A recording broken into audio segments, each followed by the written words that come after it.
I stopped hoping a long time ago, and I replaced hope with belief. In my opinion, belief forces execution. If you believe you can get that job promotion, then you're going to have to execute to get that job promotion. If you believe you can have that big house, then you're going to have to execute to get that big house. Bam! How are you doing, JT? My man, Jayson with a Y. What's up, sir? Yeah, with a Y, baby. That's right. Not a lot of people recognize that. I'm glad you did. My dad's name was William J-A-Y, so I'm William J-A-Y son. So I told my son, I said, I'm going to call you Jayson son. And he's like, no, Dad. I'm like, no, it's fine. He's like, no. So how you doing, JT? Things good? I am excellent, always excellent. If you wake up in the morning, your feet hit the ground, damn it, you got to be excellent. That's right. That's right. Well, we were talking here for a few minutes and you've got some high energy and you're excited. You're in Austin, Texas right now. How's the weather in Austin? Oh man, beautiful today. I believe we'll be about 82, nice, sunny. Man, yeah, it's wonderful here. And as I said to you, and we have no state income tax. So it's a beautiful thing. Everybody's got to start moving to Texas, save on those taxes. Yeah. So listen, I want the folks out there, the listeners, the viewers, the YouTubers, everybody watching the show, I want them to know who you are and your story. Let's get right to it. So you had a tough upbringing, right? You grew up in Dayton, Ohio, mixed race male. Father was a drug dealing pimp. That's what I read. Mother was a white single mother on welfare.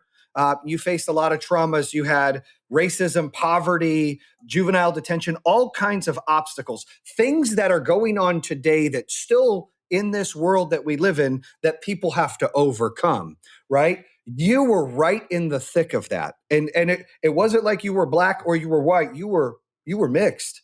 You had both sides giving you grief, I would imagine. I've got a couple of mixed friends, had similar stories where it was hard for them to be accepted back in the day. So let's talk about that. What was it like as a child going through, your early years, going through that process? Man, Jayson, oh God.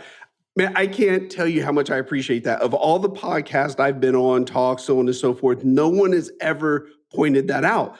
Black people didn't like me because I was half white. White people didn't like me because I was half black. So you had a complete identity problem. You had nowhere to fit in. Black people would call me Uncle Tom, sellout, white boy.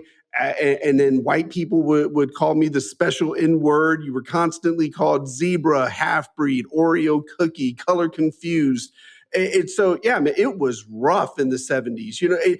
What I point out to people as well, what people need to realize is I was not technically legally allowed to be born until 1967. Mixed race marriage was illegal in this country until 1967, man. Wow. And so that's not even that long ago. That's crazy. No. Wow. So I barely made the cutoff. And so it's really interesting to see, because you're right. We're still dealing with a lot of these dynamics right now. Being sexually abused by one of my father's prostitutes at the ages of 6, 7, and 8. Man, yeah, I've come through some things, a lot of chaos, a lot of fractured background. This to this day, I still don't know where my last name comes from. My mom got that last name as an orphan in the orphanage back in the 1950s. Man, I have no clue where this last name comes from, but I wear it. I wear it well. It's my legacy piece. My kids have it. My wife has it now. And so, but I never let any of those things define me. And, I navigated the chaos and here I am. That's crazy. And growing up, in the 70s you're right. I've had a lot of friends, growing up in Arizona and North Carolina, I've had a lot of diverse friends along the way, right? Hispanic, Black, mixed, a lot of friends on every element you can think of. And I watched and witnessed it with a friend of mine in North Carolina that had exactly what you were talking about. A lot of Black kids would make fun of him and a lot of white kids would make fun of him. And he struggled with that. And so when I can see how that is a hatred on both sides because they feel like you don't belong and you're right in the dead middle, right? So not only was that tough, but then your dad wasn't around, I read, right? So he kind of disappeared. And so your mom had to step up and be your support mechanism until you moved in with your uncle. Yeah. Right? So let's talk about that. So, all right. So let's talk about that. Actually, the way that went down, how I ended up with my uncle. So My mother ended up facing welfare fraud. She, accepted food stamps, but she was working and shouldn't, you weren't supposed to do that back then. So I ended up being shipped off to live with my father for a little bit. And my father, for people to understand this, my father had 23 children. I'm one of 23. Yeah. Wow. So, Have you reached out to all of them? Have you done the DNA and me 23.com thing? It's get this. So my father passed away 3 years ago, and I went back to his funeral. I had not seen my father since I was 15 years old. When I left Dayton at 15, I knew I had 18 brothers and sisters, and I had met all but two. Now, here's what's funny. I come back to Dayton in my mid 40s for my dad's funeral, and I meet 5 brothers and sisters I never knew I had because they weren't born yet. And so it was insane that I was standing in a room with my half brothers and sisters, and I could have walked on the street and not known they were related to me. That is so, I mean, it's so fortunate that you guys can connect and meet like that and still not know what your history was, what you guys have been through. You don't know their story, but you're right. You, unfortunately for your father's passing, but you guys get together. And now, do you stay in touch with a lot of your family members? I only stay in touch with the 3 half brothers and sisters that I was the closest with. We kind of grew up together. To your point about chaos and how I ended up with my uncle. My dad, one day I was living with my dad, one of his prostitutes, and 3 of my half brothers and sisters. And my dad comes home one day and he says, "Hey, I'm going to England." He just breaks out, he leaves. And he leaves me with the prostitute. And this prostitute's a horrific heroin addict, horrible. And one Sunday afternoon, she leaves and she says, "I'll be back. I'm going to get a pack of cigarettes." Man, I'll spare you the details, Jason, but she was gone for 3 weeks. It was February in Dayton, Ohio. I was supposed to be in school, but I made a commitment and a promise. I was like, okay, I'm not going to leave my brothers and sisters. But on a few occasions, several times within that 3 weeks, I had to leave my 4-year-old half sister. She was the oldest, to babysit the 3-year-old, the 2-year-old, so I could go down to the store and steal food. And man, it used to stress me out that I would think, man, if I get caught down here and I get arrested, my brothers and sisters are at the house, what's going to happen?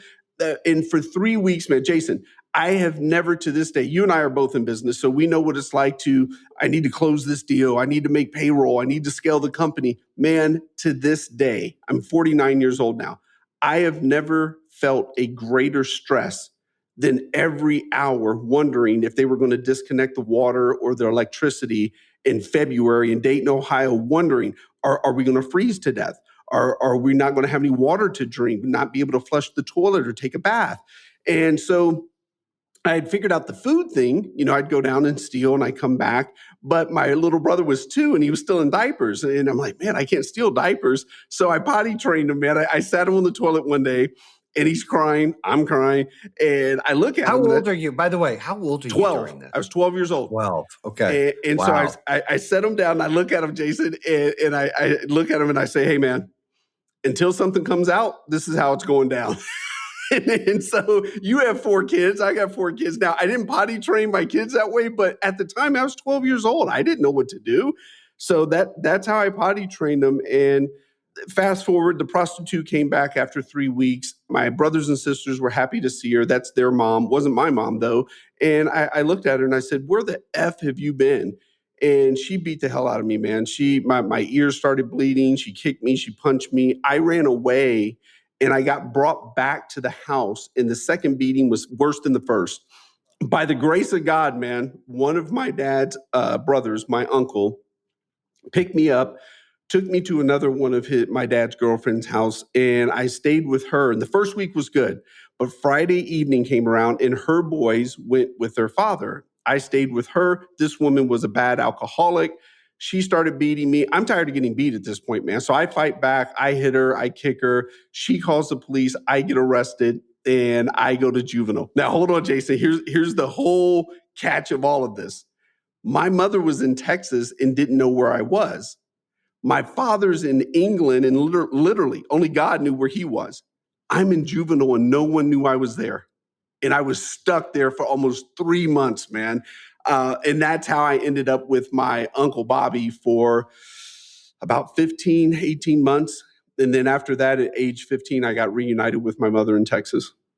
And I read that he was kind of a role model, kind of led you on to kind of get on the right path. You want to explain that a little bit? Man, my Uncle Bobby, for a boy especially, he got me at a very critical time. I was 13 years old and I had never had any structure, any discipline, any routine. And my Uncle Bobby was all of those things. And I got to share my favorite story with you. My Uncle Bobby taught me punctuality. He taught me respect. He taught me about God. He taught me about discipline, following through, give your word, you keep your word. He taught me all of these things in like a 15-month time frame. Here's my favorite story, and this will tell you everything you need to know about Uncle Bobby. You got to listen to this, Jayson. So my Uncle Bobby, we're going on church vacation one year. First of all, I had never been on vacation, so I didn't even know what that was. But my Uncle Bobby Friday night says, hey, tomorrow morning, we're leaving at 10 a.m. sharp. And if my Uncle Bobby said something, you follow through. He never yelled, never raised his voice. He said, we're leaving at 10 a.m. So the next day, it's about 9:30, and my aunt and my 4 cousins, my aunt says, hey, Bobby, I'm going to run up to the store and get those cashews that you like. And my Uncle Bobby said, no, you forgot something. Don't blame that on me. And he goes, I'm leaving at 10 o'clock. Fast forward, man, it's about 5 till 10. And I said, hey, Uncle Bobby, I'm going to run upstairs and get my football. And he says, son, I know what you're doing. I'm leaving at 10 o'clock. I come back downstairs. I run to the end of the driveway. I look for my aunt. My Uncle Bobby says, let's go. He shuts the doors to the van. We get in. He starts the car. Jayson, we leave my aunt and 4 cousins on family. Wait a minute. Family church vacation. How godly is that? Oh, my goodness. Left them there because they weren't ready at 10 o'clock. They weren't ready at 10 o'clock. And we left, man. And we took off. And this is back in like early 80s. So there's no cell phones and communication tools back then. So we leave. And I quickly forget about my aunt and cousins because I'm like, hey, Uncle Bobby's got the money. This is great. I've never been on vacation. We get to our destination. Lo and behold, who shows up about 4 hours later? My aunt and my cousins. My aunt walks in the hotel room. She gets in my Uncle Bobby's face, man, and she goes to town. And he stands there stone faced. And she's just, Bobby, da da da da da. I can't believe da da da da. And she goes on 5 minutes. She finishes, and he looks at her and he says, are you finished? And she goes, yes. And calmly, Jayson, he said, I said 10 o'clock. And that was the moment I was like, oh, wow. Shit. That's gangster right there. Like, yes. That's it. That's it. I said 10 o'clock. And for that right there, in that moment, 13 years old, punctuality became the key for me, man. It became real right there. It became really real. And I share this with everybody. I said, look, if you're going on your first job interview or any job interview, get there 30 minutes early. I've never met a person that missed an opportunity or got fired for being 30 minutes early. But I know a ton of people who have lost an opportunity or been fired for being 2 minutes late. Yeah, that's a true statement right there. You're absolutely right. And dude, I'm trying to imagine seeing that. That's gangster. I got to do a better job on my kids. Like, guys, like we're leaving to Disney now. Now. That's it. You know, my wife carries a big pimp hand. That would be hard for me, but I can totally see how that at 13 years old can become reality for you. Like this is how this works. And that's a good dude to learn from. So quickly after that, you where did you move after that? Oh man. Okay. So Jayson, you might kick me off your show after this, but I'm going to ask you something kindly if you could do for me. Never again say pimp hand. You got to remember, man, I was raised by a pimp. I've watched the back of a pimp's hand go across the face of a woman. And it's funny, man, because our society somewhere went left. And, back in the day, a pimp, my father put women on a corner, and he took every dollar. And it didn't matter. If you didn't have his money, you got the back of the pimp hand. And it's funny because now so many people will say, pimp my ride, pimp my apartment. And we lost track of what that word really means. And having grown up, seeing the back of a pimp's hand, it strikes a different chord with me. And so, yeah, I had to throw that out there to you, man. No. And my apologies. I probably shouldn't have said that at all. So you're right. I'm one of those that really probably have used the word the wrong way in time. So thank you for keeping it real with me on that. I had to, man. So you asked me, when did I end up back with my mom? Man, I got with my mom when I was 15 years old. We got reunited in Texas. And I'll tell you the story, man. I reunited with her. She took me to school, and they put me in they put me in these classes. The counselor says you're going to be in this, this, this, and this. And then she said geometry. Jason, I had never heard the word geometry before. So 6 weeks rolls around. I get my report card. I've got all D's and F's. They figure out, okay, this kid's not too bright. And my mother has me tested, and I'm testing on a 5th and 6th grade level, man. To this day, I don't hold a pencil the right way. I read slow as hell. Can't tell you an adverb from an adjective. But hey, I'm a CEO. I'm a CEO of a publishing company, so it's right. So, but what was interesting, man, I never graduated.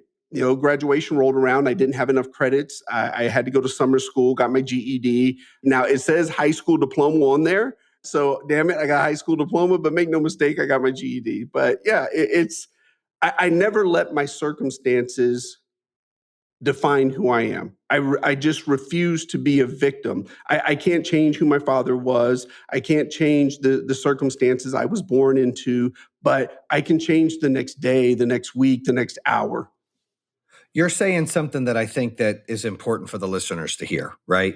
You didn't make an excuse and you didn't play the victim. You saw opportunity with the relationships you had with your uncle to say, hey, let me learn from him. He's teaching me the right things of being a man, having punctuality, things I can be better on. You go back to your mom, she gets you back into school. You're trying to grind and do your thing. There were no excuses for you. And too many times, especially in today's society, everybody has an excuse. And those that are successful and have done anything, everybody has their own issues. And your story is remarkable and it is hard. Your story and my wife's story is pretty tough too. I look at, and look, I just grew up broke, a little bit of abuse, and in a trailer park, right? I had none of the challenges you had, but I didn't make an excuse either. Your challenges were much harder than mine. You had everything stacked against you, from race to poverty to you name it, drugs, prostitutes, everything against. The cards are stacked. You shouldn't have even finished high school or GED. You shouldn't even got that far. But not only did you do that, you use those experiences, those issues in your life to be lessons, it seems like, and motivation to what not to be. Would you agree? Oh, totally. Some people will make the excuse as a victim. Oh, well, my dad did this. My dad did that. Be it he was an alcoholic or he was abusive or whatever the case may be.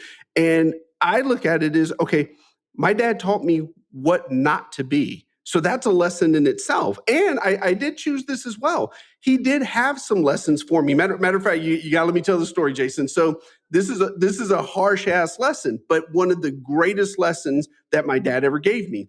So on one of those rare occasions he picked me up, it was a weekend, and I don't know, I'm 7, 8 years old, and we're walking through the grocery store. I have no clue why, but we're walking through the grocery store. This little girl I go to school with walks by me, and she says, "Hi, JeVon." And my actual name's JeVon. And I didn't say anything. I was a shy little kid, and I feel this massive blow to the back of my head. And my face falls to the ground. It hits the floor. My nose is bleeding. My lips swollen. And the next thing I know, I've got a forearm in my neck pinned up against the frozen food door. And my dad's like 2 inches from my face. And he looks at me and he says, like in this mean, calm voice, "I don't care who it is. You say hello, be kind, show respect, and hold doors for everyone." And in that moment right there, man, if you see me right now, I say hello to everyone. I am respectful to everyone, and I hold the door for everyone. And it came from that moment. I don't see that moment as, oh my God, I was abused. My dad, he abused me and he made my nose bleed. I see it as, man, that was a hell of a gift that I was given right there. Now, a quick word from our sponsors. I just watched Tony Robbins' My Guru. Have you seen that yet? No, I haven't seen it. Okay, so I wasn't a big Tony Robbins fan, but I watched that recently, and now I'm a huge fan. And one of the things he was talking to a young lady about, she had abuse from her father, and it wasn't sexual abuse, but it was physical and verbal abuse, and the acceptance and all these things. And so she had resentment and anger towards him and blamed him for things. But Tony told her, and it's exactly what you said. Not only are you blaming him for the bad things you went through, but you need to blame him and appreciate the things that you still learned from. So if you're going to blame the bad, you need to blame the good, because that's what makes you who you are. And you just gave a good example of that. Like, look, most people would look at like that's what happened. You took it as a lesson that is instilled in you, that has actually defied who you are when you open a door for someone. You've got kids, two daughters. How polite you are. You're showing, hey, men open doors for women and they're very kind and polite to people. That's a big deal that I think that people forget, and they just blame their past or blame people that come in. We can still get good things from bad situations or bad people. You can still learn things from that. You can learn. You have to look back on your situations and learn. Like I said, you heard me say, being in that house left alone with my half brothers and sisters, greatest stress I've ever felt. But you know how well that has served me in business, because I'm like, oh, okay, I need to close a deal. We need to make payroll, income statements, balance sheets. Okay, I've got all that, because the stress that came in that house is nothing compared to this. So my dad, yeah, I choose to look at what he did show me. Yeah, he didn't pick me up, but here's the lesson in that. I always keep my word to my children. If I say I'm going to be at your school for bike day, I'm going to be at your school for bike day, because my dad didn't show up. So I choose to look at that as a lesson and not harbor resentment for it. No, I love that. And I agree with you. I think that I wouldn't change anything in my past. And I don't think, even though you wouldn't change yours, there's no regrets, because it defies who you are, the good and the bad, and the lessons learned and the lessons you don't want to turn into for your children. So I think it's important to know that. So you got in business and you started working at a company where you were the lowest paid employee there, and you rose to the top, really to be running the company, right? Let's talk about that, because what's really cool about that is now you have some motivation behind you. You've been literally through hell and you've overcome it. So it doesn't get as hard as what you've been through. And that's what you just said, running a business. It's like you're calm, cool, and collective, because you've seen the worst of the worst. So this is just, hey, I've got this, right? What was it like to start at the bottom? Because I love those stories where you start at the lowest point and you worked your way all the way to the top. Oh man, it's interesting, because it wasn't the first time that I had done it. I did it in the payday loans when I was 23 years old. I did it in mortgages. Then I did it in software. So it's specifically to what you're talking about. I was the lowest paid person at the software company. My role was to close deals. I was the sales guy. I sat on a fold out metal chair in the storage closet and made my calls. There was 13 of us. And I went from making those calls, not even knowing what I was really selling, but calling competitors to hear their pitch. How are they doing this? What's going on? And it took me a good 6-7 months to close my first deal. And I closed my first deal. I kept closing deals. I perfected my craft, if you will. And then I got promoted to EVP of sales and marketing. Then, now it was, okay, how do you build a team to be able to do this? Then we built a team to be able to do it. And from there, within 2 years, I went from lowest paid person in the storage closet to president of the company. Now, very, very key point to this, man, I was surrounded by some really smart software engineers. Yeah. Well, that's the thing. You saw an opportunity. Too many times do we look at the negative in things and we miss the horse that comes by. And you took the time. You didn't quit early. You stayed in the moment. You mastered your craft six. A lot of people would have quit early. I can't do this. How am I going to say? They wouldn't have called competitors. They wouldn't have done all the things you did. And to be street smart and as savvy as you were, to really get to that point, to get that first deal. And then it was like, oh, I'm addicted to getting this deal. This is nice. You continue to sell, and then you can scale it. Then you're building it up. I mean, that's remarkable, because too many times people miss that opportunity. Well, it's interesting, Jason. Man, I appreciate you put it that way. So, so many people have said to me, how did you? Why doesn't no bother you? And I explained to them, as a kid, there were times where I would come home and I would ask, what are we going to eat for dinner? Are we going to eat dinner? No. Do we have any food? No. Okay, those no's hurt because I couldn't do anything to change my circumstances. But when I was in that storage closet making my calls, and my role was to call on the Fortune 1000 companies, my attitude was, wait a minute, okay, I'll call this one. If they say no, I've got 999 more people. Someone's going to say yes. I am going to keep calling and keep calling. And what's amazing to me, and I say this, and if people are offended by it, so what? 90% of all salespeople suck. And if you're offended by that comment, you fall in the 90%. So I like that. You're right. because here's the thing, people send out a few emails and they do a few follow-ups. Oh, I can't, no one's calling me back. No, keep going. Keep going. And so that's always been my mentality is you only fail if you stop trying. Yeah. No, and you're right on the sales thing. I have an 80-20 rule at my company that I believe 20% of the staff do 80% of the work, and the next 60% do the other 20%. And I require our directors, we have almost 1,600 employees, to terminate or move on from 20% of their staff every month. Because of what you just said. It's a requirement because that's the only way you grow. You need new blood. You need people that it's not just a shelf life and a job, but it's a career, it's a culture, it's what they want to be about, it's something they want to grow into. And you got to get people that are hungry and are really rowing the same way as the entire organization and leadership team and all the employees, you're right. And too many times, especially with sales, because I'm a sales guy that, runs the company, right? You're a sales guy that people that settle and get to the top and just sit there, they're not great. And the people that just make enough money and they're happy, they're not great. It's when it's never enough and you never quit. You keep going and you keep going. And in order to have a company go like this, you've got to move on from some of the staff. We're not UPS. We're not looking to stay this, right? We're not the post office. Like we want to grow. And in order to grow, you got to churn and burn the bottom ones that are holding everyone back. And you got to put competition and scale it up. And I always say, if I ever ran a school, which I don't, I would post the grades on the door every time a child walked in, because then they would see where they rank. I believe competition brings greatness in every aspect of life. And I think when you see where you're measured, the things you can control, then I think it's important for that to see that rather than make excuses and, oh, that's why they're better than me. I like everyone to see their KPIs, key performance indicators, or what their results are every day. We have a dashboard in every department, so everybody knows where they rank. They know I'm in that bottom 20%. I could get fired. And that's a different mentality, right? And so that's kind of how we build it. But you said it perfectly when you said 90% suck. I would agree with you. It's because they get stuck in their own way and they get satisfied. And that's not a real salesperson. That's an order taker that finds those that say yes. And then they're not hungry to look for, to keep banging on those calls or those doors to get more. They got the order take and they moved on. Totally. It's interesting. You putting that all together.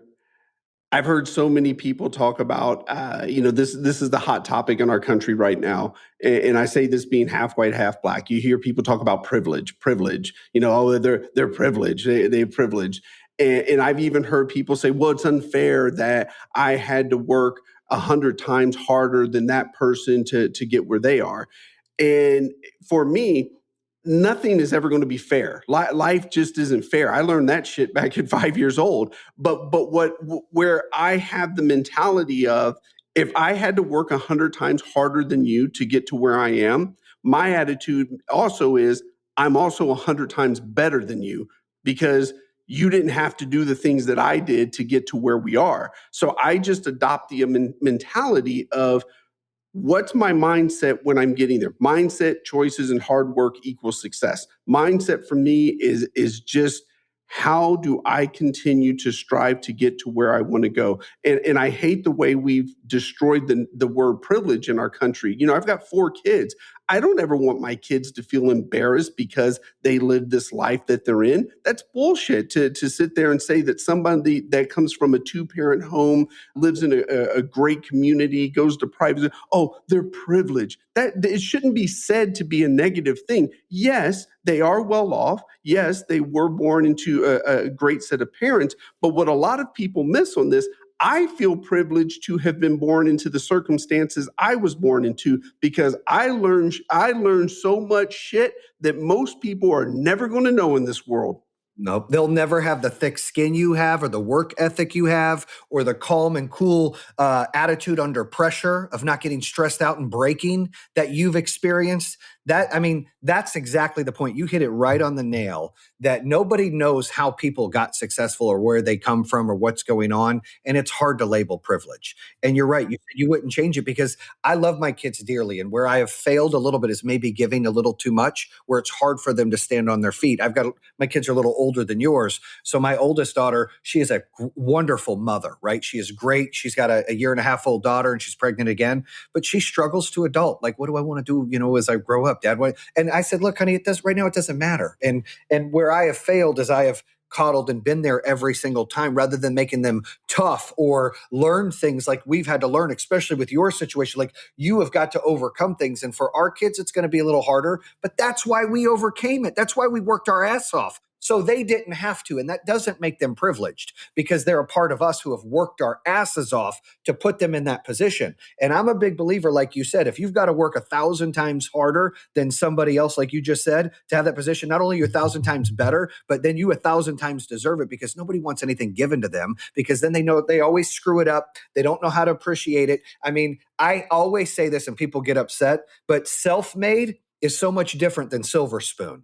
And I love when I'm around Silver Spoon, I'm like, look, I eat dudes like this for breakfast. Like, I love that shit. And there was a time early on in my career, I was intimidated. I was intimidated by people who worked for me who had a college education or even had a real high school education or they had an MD, whatever it was. I used to be intimidated, like, these guys are so much better than me. And then eventually I had to break as I was a young entrepreneur and go, no, this is my show. This is my deal. You work for me. There's a reason for that. I've got to be the leader that you need me to be. So I completely changed my attitude and came in and was like, look, this is what we're doing. I don't give a shit what my background is or your background is.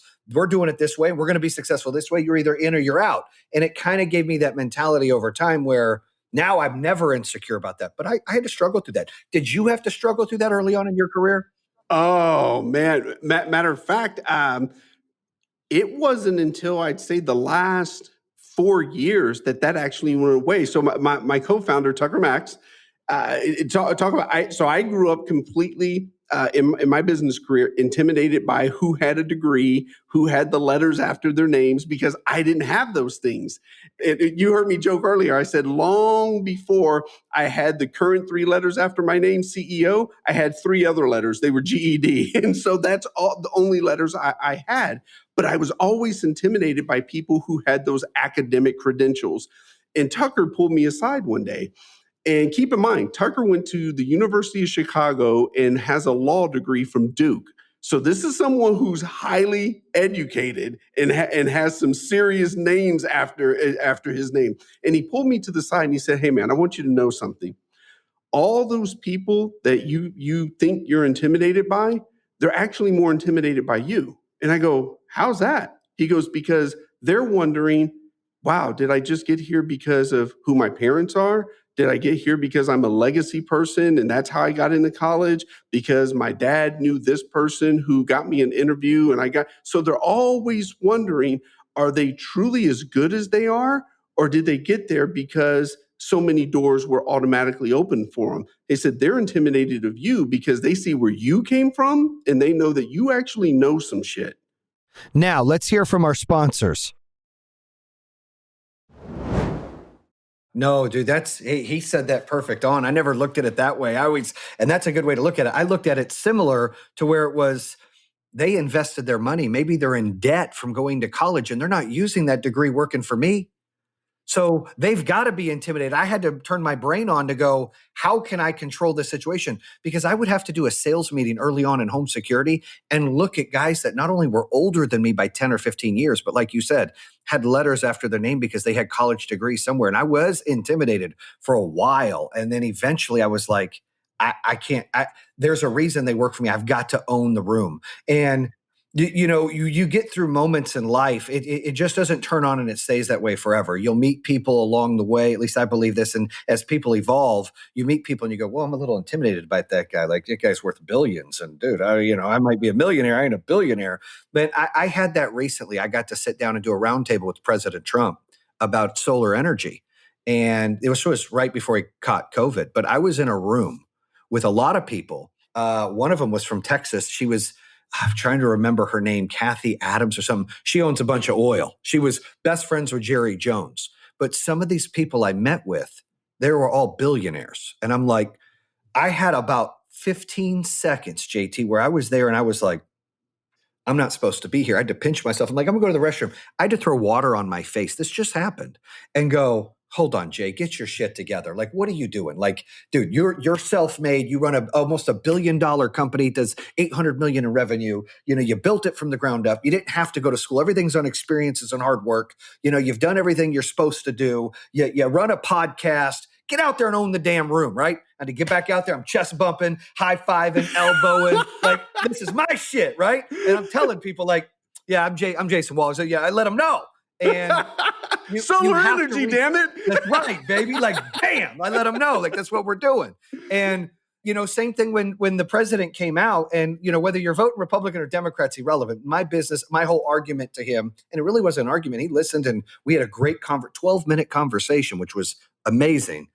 I got to explain to him that solar is not Republican or Democrat, it's American. And that and people got to quit trying to use it against each other. And I had him agree. And we wanted to get a soundbite that we can put at the end of our website. And like, hey, even President Trump loves American solar, right? Whatever we could do to help the business. But I watched him help a few people out that I was told from RNC Chair Ronna McDaniel, like, all right, well, you might not get to talk to him because, there's 25 people at that round table. And I said, nah, girl, I'm a bully. I'm going to talk to him, right? So I'm not the guy that comes up from Harvard and does this. Hi, Mr. President. I'm like, Mr. Trump, Jayson Waller here. Like, I let him know, right? But you have that same energy and charisma.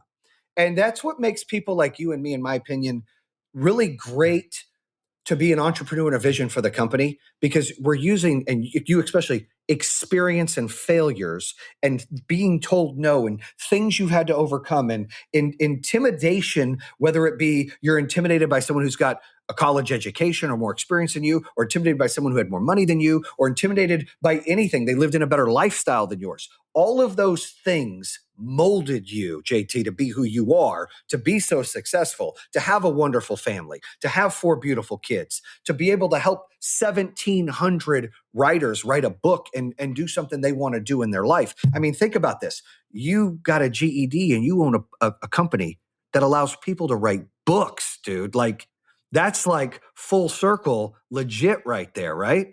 A big one for me, Jayson, is as a kid, some of the schools I went to, they were so bad that the teachers did not allow the students to take their books home at night for fear that the books wouldn't come back. And now I sit here and I'm like, and now we publish books. And it's just, hey, as I said, God bless America. It's where else could that happen, that a kid comes from where I come from to where I am? But you said it, man. I have had at times been intimidated, but I've always continued to believe in myself. And even with the circumstances that I've gone through, I've always said, okay, how can I make that circumstance serve me? People are a little put off by this, but even being sexually molested by one of my dad's prostitutes from ages 6, 7, and 8 years old, she used to force me to perform oral sex. And if I didn't do it right, she'd smack me in the face, punch me in the head, and tell me to do it right. I mean, man, I'm 6, 7, 8 years old. I don't know what do it right means. But I do remember 8 years old. I remember saying to myself one time in between the beating, I am never going to be in a position in life where I don't know what to do. And from then on, I always would ask questions, because the worst thing you could tell me is no. And so I just believe I'll ask questions. I have built a career out of asking questions, and I've built a career out of finding the answers. And 2 things that really served me. You mentioned a word earlier, failure. I am not a fan of the word fail. You hear this a lot in tech, fail fast. And I think it's a dumbass phrase. And here's why for me. Man, I've lived my whole life trying to learn faster. So I don't want to fail fast. And there are 2 things that served me, 2 stories. And I'm going to share them both with you. One, I remember reading the story, and I'm going to paraphrase, of Thomas Edison when they said, okay, you failed 10,000 times in, discovering electricity, the light bulb. And he said, did I fail 10,000 times, or did I find 10,000 ways that didn't work? And it was in that moment that I thought, oh, so you actually only fail if you stop trying. So the goal is, okay, we're all going to make mistakes. We know that. Everyone's going to make mistakes. But the goal is to learn, grow, and don't repeat the mistake. So I only fail if I stop trying. So yeah, I've got a lot of failed relationships because we broke up and we're no longer together.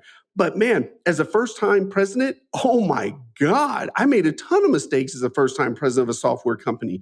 But then did I learn? Did I grow? Don't repeat those mistakes. So that was the first, my lesson in failure. Then here's the other one. What I quickly learned as well when I became the president of the company is I don't have to know all the answers. I just have to know where to get the answers from. And I dip back to another story I heard, and I'm going to paraphrase. Henry Ford only had an 8th grade education, and he was on trial because they said he was not fit to run a company that size due to his lack of education. And they were throwing all kinds of questions at him that he obviously didn't know the answers. And then he finally stopped and he said, look, rest assured, for every answer I don't know, I have someone that works for me that knows the answer. And that hit me. I'm like, oh, wait a minute. So I don't actually have to be the smartest person in the room. In fact, I don't want to be the smartest person in the room, and I don't have to know all the answers. And so those two lessons have served me well, man. And so everything, it's matter of fact, it's one of our principles in our culture doc. Ask questions. Jayson, you and I both know this. Everyone has worked at a place where you can get fired for asking too many questions. You at Scribe, you can literally get fired for not asking enough questions. If you make a mistake and you made that mistake because you were too prideful to ask a question because you didn't want to quote unquote look dumb, you can't work here. Gotta go. Gotta go. I love that. I'm also a believer that people that are asking questions are in control of the conversation. So as I was trying to tell Trump my story, and ironically, it's before the debate, he interrupted me to ask a lot of questions. So I was like true. And I'm like, this dude's interrupted me, but he wanted to control the conversation. And he, so it was great. The other thing is you have 3 words that you removed that I read about: hope, wish, and luck. And I want you to explain why you did, because I love this, by the way. All right, man. So yes, 3 words I eliminated from my vocabulary: hope, wish, and luck. So hope, when I was a kid and I would hope my father would come pick me up, he never showed up. When I would hope there was something to eat when I got home, it didn't produce anything. So I stopped hoping a long time ago, and I replaced hope with belief. In my opinion, belief forces execution. If you believe you can get that job promotion, then you're going to have to execute to get that job promotion. If you believe you can have that big house, then you're going to have to execute to get that big house. And here, this is my favorite part of this. So I got a pastor friend of mine, and he comes to me and he says, look, JeVon, I've said hope in my sermon 16 times last Sunday. He goes, I can't take hope out of the church. And I said, okay, do you want me to hope there's a God, or do you want me to believe there's a God? And he looks at me, keep in mind, he's a pastor. He looks at me and he stares and he goes, damn. He said, That's great. He said, I never thought of it that way. I said, because if I believe there's a God, then I got to live a godly life. But if I only hope there's a God, well, I'm kind of halfway committed to this God thing. And so that, for me, there's a big difference between hope and belief. I don't do hope. And so I believe. And then wish, oh, that's just a sickening word. Oh, I wish I had the big house. I wish I had that job. I wish. You can wish all day. Shit ain't going to produce anything. And so I'm so big on wish. I've got 4 kids, 7, 5, 3, and 2. And so we got a lot of birthdays at my house. So when we put the cake on the table and it's time to blow out the candles, we don't say make a wish at the McCormick house. We say make a goal, because wishing does not produce anything. So blow out the candles, make a goal. And we've gone through and explained what's a goal and so on and so forth. And then luck is just a disgusting word to me, because you hear people say, oh, they're so lucky, they're so lucky. No, you cannot be lucky without execution. There's no luck. And I tell this to people, what about the lottery winner? What about the lady that won $100 million? She's not lucky. She bought a ticket. She executed.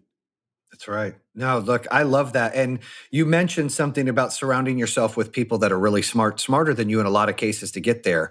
I didn't know, and this is a true story, I share it all the time, 2 years ago what EBITDA was. Here we have a company that is almost worth $1 billion. I had to bring on, we were at levels I wasn't used to. It's my third company, and the first two companies were, 18 million and 36 million in annual revenue. And I didn't have to know what EBITDA was. I had a CPA guy that managed everything. We were a cash flow business. But as you got into 40, 50, 100 million in revenue, I had to hire a president that knew how to get private equity. I didn't know how to do that. I had to hire a CFO and learn what EBITDA was. And I was intimidated. I didn't know all these things. But you're right. When you can take that intimidation out and utilize, like, hey, I can learn from people and we can be a team. And I want to surround myself with people smarter than me that make me better, because I can be the leader and be the vision. I can be the motivational voice. I can be the one who breaks the walls down for all of us to go do things together. But this guy can bring the private equity and structure the company. This guy can be a marketing genius. And this guy can be the CFO and keep our books under control and explain. I know what EBITDA means now, by the way, but I didn't then, right?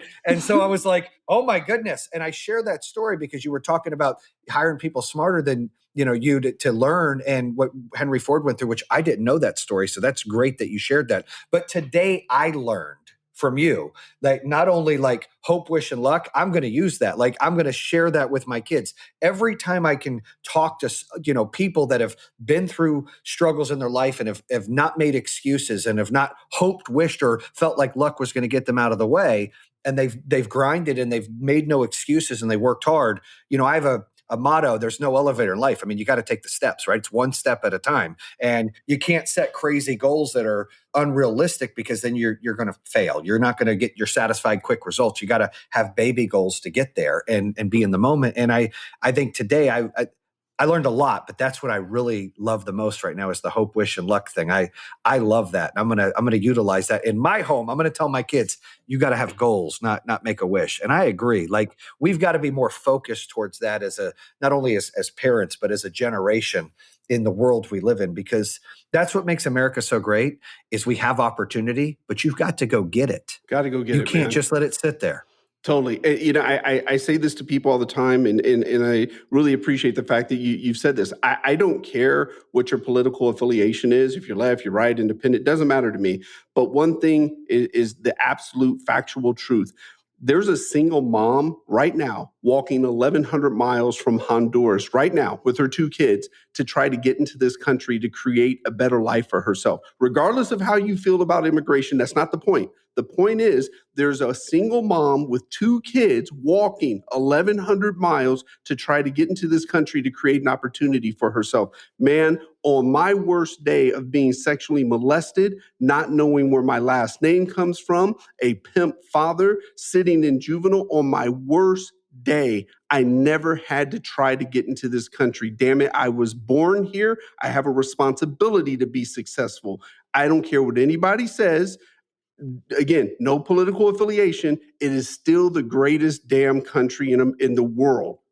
Amen, dude. Bam to that. You're absolutely right. You said it perfectly. So with that, how can folks find a little bit more about you and your company and reach out to you? Because this is exciting. I got to have you on here again. Like, we're just getting started. Man, this is great. If you're looking for me personally, I'm only on one social media that's LinkedIn. I find that to be the most business professional. I'm not on Instagram, Facebook, or anything else. So if you're looking for me personally, I post a lot of lessons learned of mistakes that I've made through my 30 years in business. I'll post those on LinkedIn. And then if you're looking for the company, scribewriting.com, you go there, we'll tell you everything we do, how we do it. There's videos, there's free information if you want to write the book yourself. So that's how you can find me or find the company. And your company's great. I reached out to him as well, and great team. You got a great organization. And I can't emphasize winning the #1 top company culture in America is so big, dude. So congrats to you guys for that. I know you said you're up for some other awards, CEO of the city and things like that. So congrats to you, JT. Thank you for coming on the show. Guys, check it out. Any final words? My man, Jayson, if you would allow me, let me drop one thing here as well, because you've called me JT the whole time, and that's what I've gone by my whole life. And even Hala had me on as JT. But back when the protests broke out, you had a lot of people doing what I call status signaling and very shallow things. Blackout Tuesday. Oh, look at us, we're a part of it too. And I thought, that's complete bullshit. And then we're having debates about a syrup bottle and Uncle Ben's on a box. And I found them to be very shallow status signaling type things. But where was the real change? And so it hit me that, and I'll share this with you. I remember being 20, 21 years old and trying to get on people's calendars and trying to get appointments and trying to get an interview. And I couldn't get in. And one gentleman got on the phone with me and he said to me, he goes, "Hey, I got a question. How did you get an Irish last name and a Black first name?" And it was the first time. I didn't even know my last name was Irish, so that was pretty funny at 21 years old. But it hit me that, wow, people are judging my emails, my resume, and whatever else. And so I made the conscious decision to start going by JT. And I'll be damned if I didn't start getting interviews and appointments and things of that nature, because it was a very ambiguous name, JT McCormick. You didn't know who that was. And I only ever wanted to be judged by my work ethic and my character. That was it. If you didn't like my skin color, I could live with that. But good God, let me get in the door. Just give me the opportunity to show. And so for, 48, from 21 to 49 years old, I went by JT McCormick. So back to what I was saying about when the protests broke out. I saw those things happening, and everyone started making a really big deal about how there were only 4 Black Fortune 500 CEOs. And I look at those guys, and man, they made it to the top of the CEO game. So I'm a big fan of theirs. But here's what I noticed, and no one else talked about. Yes, there are only 4 Black Fortune 500 CEOs. But here's what I noticed. Their names are Kenneth Frazier, Roger Ferguson, Marvin Ellison, Renee Jones. 4 very ambiguous names. I said to myself, I want all of those kids of color that come from those communities that I come from to see that a JeVon made it to the CEO suite. I want to bring real change where kids can see, wow, a JeVon made it to the CEO, a Latavius, a Laquanda, a LaShondra, all of them can be CEOs. They can work in the workplace and see, oh, wait, they're not just JTs here. There's a JeVon here. There's a Latavius here. So I made the conscious choice to say, you know what? I'm going to start going by JeVon, because it's not about me anymore. It's about what can the next group of kids see that's sitting in the CEO chair. I love that. Oh, well, JeVon, I appreciate that, JeVon. And my man, Jayson with the Y. Jayson with a Y. And I think that's perfect that you laid that out there, because look, nobody should ever have to. It's unfortunate you had to do that to get in the door and go through what you had to go through, but you proved yourself, you busted your ass, you built a great company. But yeah, now's the time where everyone should know that you're JeVon, and no one should be ashamed of who they are, where they come from. They should be proud of it. They should fight for it, and they should go out and grind. And nobody should be judged based on skin color or, religion or, whether you went to college or not, because we put that emphasis on everybody way too much, even our own kids. And whether, you have money or not, there's always a measuring stick. People are people, and we're all Americans, and we all have to have each other's back. We've got one life. And we have one God, and we all have to do what we need to do and not sit here and keep hurting each other and looking for reasons to tear each other down. I agree with you 100%. My man, I love it. I gotta end with what my mom said, because you just said it. We all have one life. This isn't a dress rehearsal. We're not practicing for the next one. Go all out. Oh, bam! I love that. That's a wrap here on True Underdog. Thank you, JeVon. Bam! And that concludes another episode here on True Underdog. If you're interested in hearing more, make sure you subscribe at iHeartRadio, Spotify, Apple Podcasts, or the YouTube channel. You can always visit trueunderdog.com, subscribe to all of them. Make sure you check out our newest episodes coming out on Mondays and Thursdays. True Underdog, baby. Bam!